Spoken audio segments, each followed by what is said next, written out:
Um, I'd like to talk about a dream I had a couple of nights ago, which ostensibly pertains to morality. Um, Basically, I was in a factory standing by a moving conveyor belt that carried a line of pairs of people sat on it, and next to me was a villainous character holding a shotgun. Um, he was supposed to be a partner in crime in this dream plot,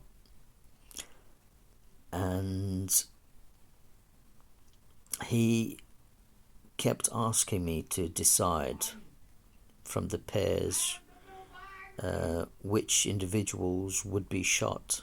So every time a pair went past us, he would say, pick which one I'm supposed to shoot.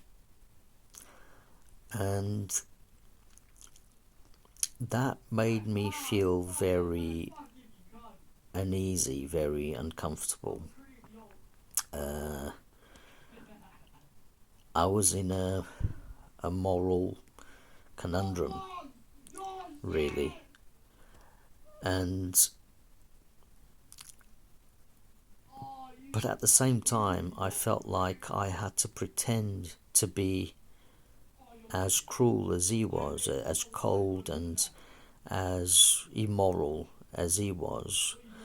Um, and it was really, the whole situation was demoralizing. I felt like I couldn't be my true self in that moment. In hindsight, it perhaps my true self is really the one that would pretend in that situation, if that situation were real. And obviously, I wouldn't want that to be true. I'd like to think I would handle myself much better in that situation. But in the dream, it seemed to me to be more important to pretend I was as psychopathic as the character next to me was. It seemed that the facade was more important than doing the right thing, morally speaking.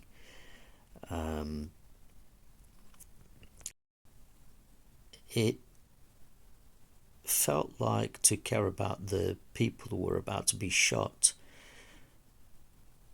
would be seen as a sign of weakness on the part of the character holding the shotgun.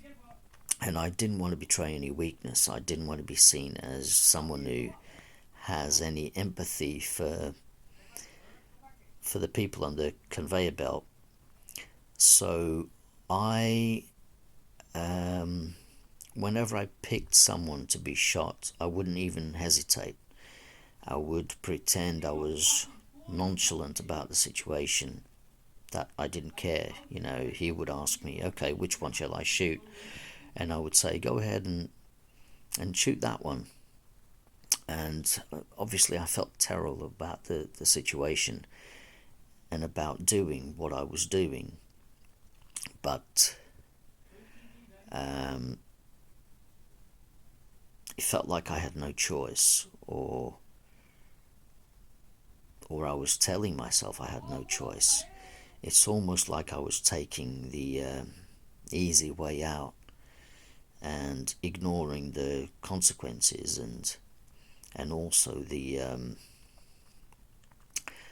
burden I would have to carry in the aftermath of those actions.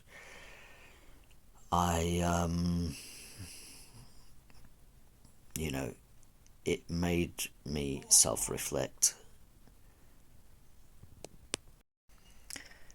it seems like the right thing to do in that situation would be the hard thing, and there are no guarantees as to, what outcome would unfold. If the heroic thing to do would have been to oppose the character holding the shotgun and somehow wrestle the shotgun out of the character's hands and point the gun at that villain and say, what we were about to do is wrong, and you should leave immediately, because if you refuse and if you try to continue to harm any of these people, then I'm gonna have to shoot you myself. Then I will use that darkness within me to destroy you.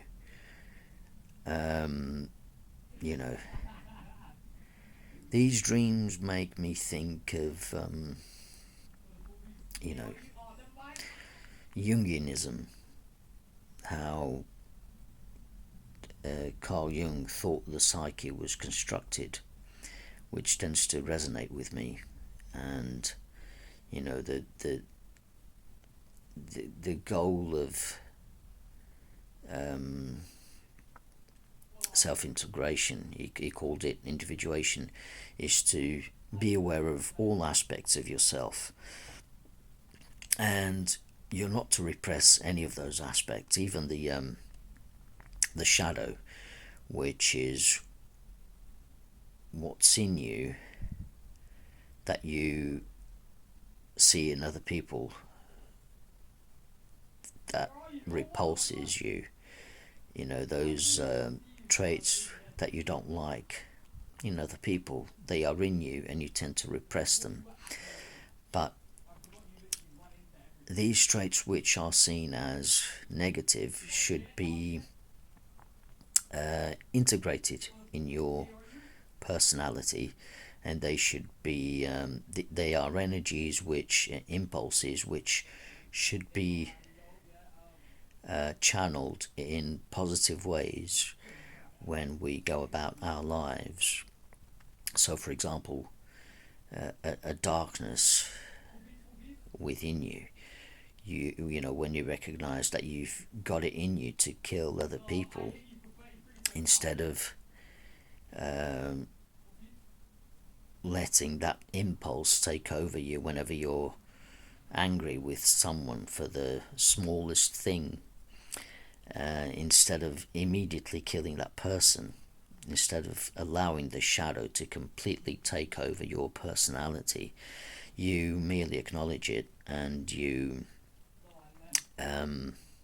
use that in a more constructive way to, say, protect the innocent from human monsters. For example, if someone is about to attack a loved one or a friend of yours, or an innocent stranger, you might feel anger towards that person, and you might feel anger towards the villain, and in order to protect, to save, to do the right thing, you and in order to prevent the villain from committing a heinous crime, you immediately kill the villain. You can use that energy and channel it in positive ways. You can use it in self-defense, especially when your life is in danger. You're doing something positive with that shadow side of yours. you completely want to obliterate your opponent before he or she does you any lasting damage or kills you. And obviously there has to be a balance in how you go about it. You can't repress your shadow side, and at the same time you can't let it take over you. And the same goes for all the other aspects of yourself, like the persona. We actually have many personas. We are different people, or we conduct ourselves in different ways in different situations, and with different people. It depends on our social circles. For example, at work we will behave a certain way, and the way we behave at work is different from the way we behave at home with our families, and the way we behave with our family members will be different from the way we are with our friends or acquaintances. So and that's perfectly normal. We tend to adapt, we tend to mirror the behavior of others, we tend to use ways of communication which we think are best, and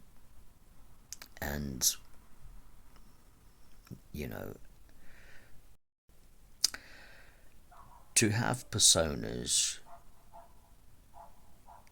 doesn't mean that we are being fake. It just means that having personas is part of who we are. It makes up the whole, the true self. And the same applies with these personas when it comes to individuation, and how we handle the shadow is how we handle the persona or any other aspect of our personality. So we it wouldn't make much sense to use the work persona with our family members. Otherwise they would be confused and think, well, why are you being like this? You're not being yourself. Who are you? And it wouldn't make much sense, and vice versa. You're not going to behave with your boss how you behave with your loving partner at home.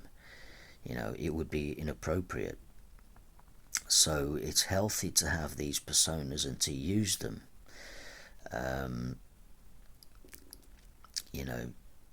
Because by using our personas appropriately, that mode of being dovetails with social mores and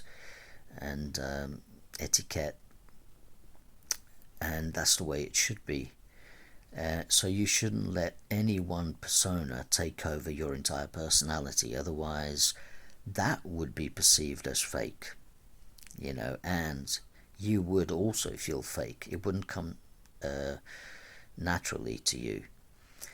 At the same time, you shouldn't repress these tendencies to behave in certain ways depending on who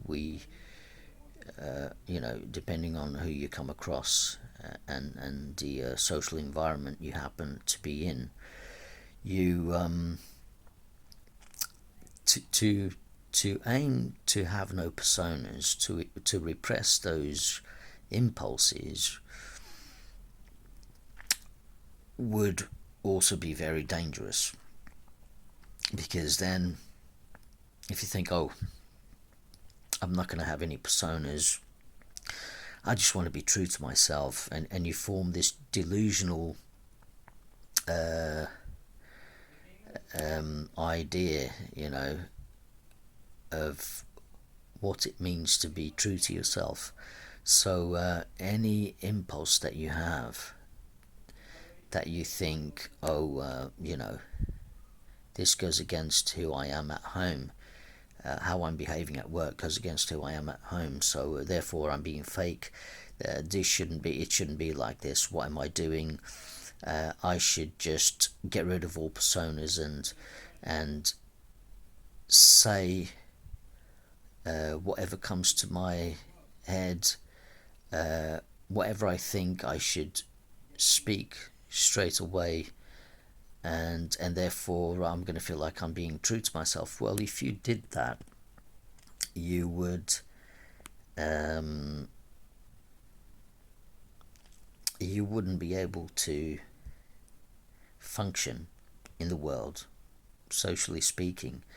In fact, people would think you're crazy. In fact, our thinking patterns are very strange, and we tend to think the same thoughts over and over again, almost like we are reinforcing something in our heads. If we spoke everything that we think about without restraint, we would sound absolutely crazy, and we would probably end up sectioned. And you need personas. To get rid of personas, to repress them, you would inevitably have to repress those impulses, would be to go against your own nature. It would be inevitably repressing those urges, those impulses, and it would go against your sense of freedom, your sense of free will. You have to behave in a way that comes naturally to you, but at the same time be appropriate and look for the right thing to do. And with individuation, with self-integration, comes wisdom, and wisdom is the ability to take your own advice.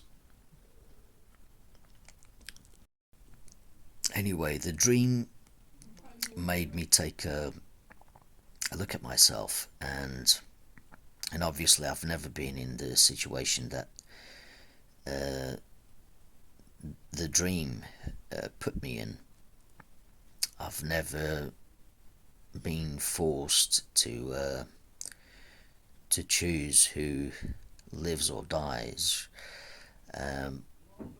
But if I were in that situation, I'd like to think that I would fight against the villainous character wielding a gun, and I'd like to think of myself as heroic, not because it's necessarily or entirely an ego thing, but it's also there's a moral imperative there which I wouldn't want to go against. It feels like I should just, empathy comes into the equation. If I were one of the people sat on the conveyor belt, I wouldn't want to be shot myself, and I wouldn't want any of my loved ones, any of the people I care about, to be in that situation. So you know, I feel ashamed, even though it was only a dream. I feel ashamed at myself for not having behaved, for not having handled the situation in a different way. I basically allowed myself to pretend I was one of the bad guys. I allowed myself to please the villainous character next to me at the expense of letting people die. You know, and, you know, a lot of people out there listening to this will think, well, it was only just, it was just a dream. Why be so concerned about it? But I feel like Ebenezer Scrooge at the end of the story, when he says, well, why should I change my ways? After all, it was just a dream. But then he has an epiphany. He realizes, even if it was just a dream, there is some profound truth to it. It opened my eyes to something else. It's even if it's just a dream, as in all in your head, a fabrication, it teaches us something about how we should conduct ourselves, to beget better outcomes, about how we would, teaches us about ourselves and how we would like to come across and portray ourselves, and also how we would want to not just be seen, but also we would want to embody the very thing that we would like to believe we are. We all want to believe that we are good people, and that we've got our interests and other people's interests at heart. And we hope for the best, and we'd like to think that we've got empathy, even though certain people of a psychopathic ilk tend to see that as a weakness. But it's not really a weakness. In fact, it would be a weakness if you are unable to feel empathy. That's a social handicap, in my opinion, and one that people soon see through. And if you happen to be one of those people, very soon you are going to be found out, and you are going to be ostracized, because people have their own limits, and they tend to think, why, if you don't care about us, why should we care about you? That's how it works. Why should we help you if you don't reciprocate? Why should we feel sorry for you or even forgive you if you haven't even forgiven yourself, and you don't think you should be forgiven because you believe that everything you do is the right thing to do, that you've got no flaws, that you believe that you are the only person that matters, and everyone else can be made redundant. You believe that you are the be all and end all, and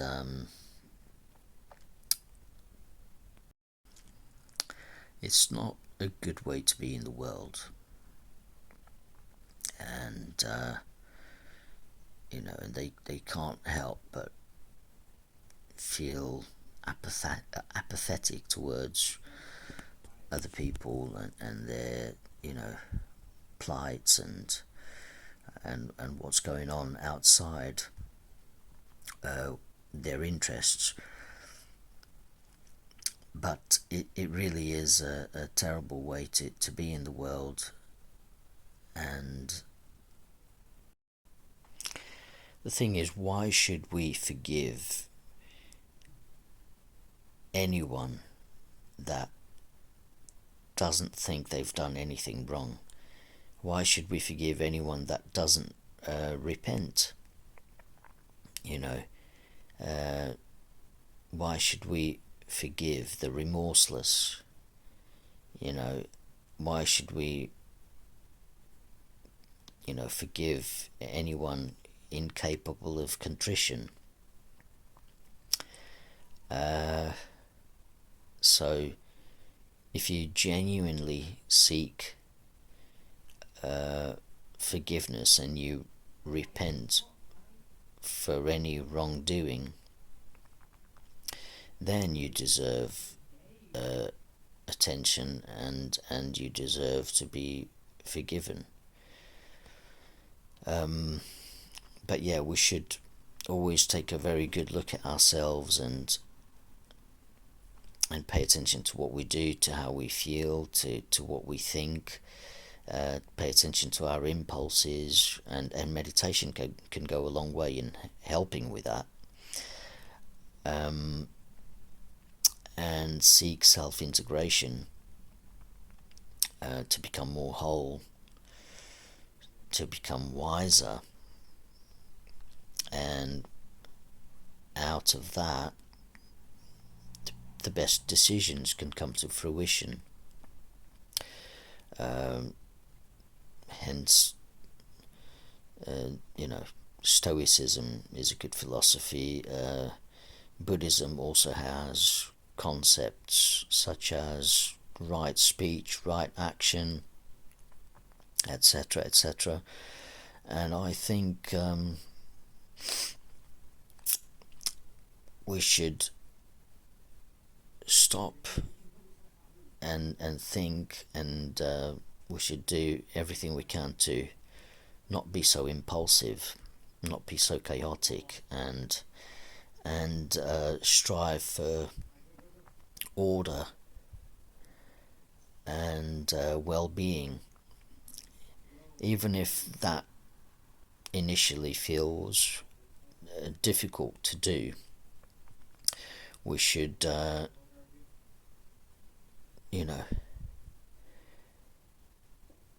get used to that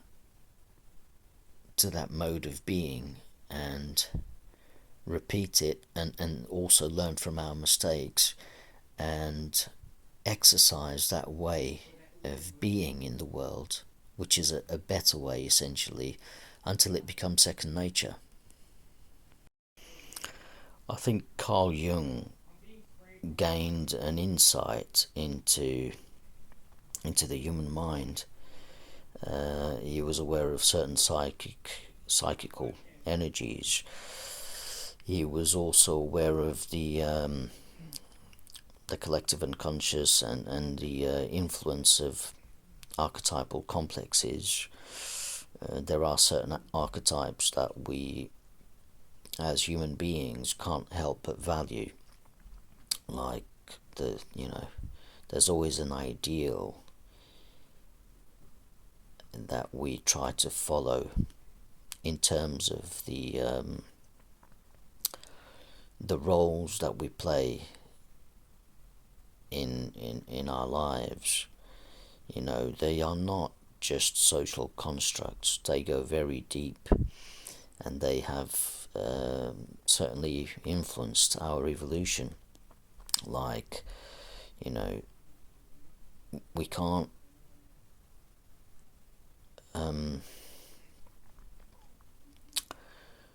to be the best parent you can be, and aim to be that based on the best information available. And if you learn about psychology and you learn about rearing and you learn about, you know, all of that and what comes with being a parent. If you want to be the best parent you can be, you need to envision an idealized version of what it means to be a parent. It has to, you know, it's an epitome of parenthood, and you try to follow that. Because if you don't care, if you just become a parent, but you don't care about the best way to go about that, then it won't be good for you, and it won't be good for your kids. So there's the archetype of being a parent. You know, the parent archetype. There are many archetypes. One of the archetypes that we value the most is, especially men, is the hero archetype. And you see the protagonists of action movies embody that archetype a lot. You can't escape from it, and it usually involves the hero of the story integrating his shadow. You know, and such movies tend to convey the necessity to fight fire with fire. The villain is usually shadow possessed. The villain comes to kill innocent people. The villain doesn't hesitate to commit heinous crimes. The villain has no conscience. The hero has a conscience. The hero knows right from wrong. The hero cares about his loved ones. The hero cares about what's right. But the hero also has to integrate and use the shadow, his shadow side, to his advantage. The hero has to be as monstrous as the villain when it comes to fighting the villain. So otherwise, if the hero didn't have a dark side, he wouldn't be able to fight the villain. I think that's one of the lessons that Batman learns when he encounters the Joker in Dark Knight.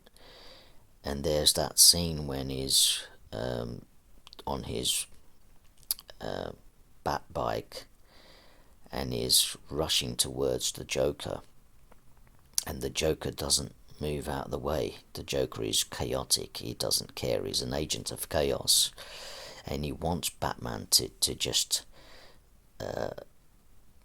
be like him, to just hit him, to just crash into him and kill him. He wants Batman to be consumed by the shadow just as much as he is, but Batman, as the hero, has to wrestle with that. He can't allow his shadow to take over, but he also can't repress it. And in that one scene, he ends up repressing his shadow, and he swerves out of the way of the Joker. And if not for Commissioner Gordon, the Joker would have won. He would have killed Batman, because he went in trying to avoid his own shadow from possessing him completely. He ended up going to the other extreme, which is he repressed it completely, and he ended up crashing. Now, an ideal version of that same event would be for him not to just rush towards the Joker. He could have just stopped and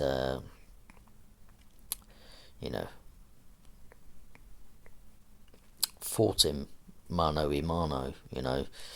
He could have stopped his vehicle, and he could have tried to restrain the Joker, and if it came to it, if the Joker fought back and tried to kill Batman, then Batman would have no choice but to kill the Joker, and it would be self-defense. So it's just one of those things about to bear in mind when it comes to self-integration. You have to find a balance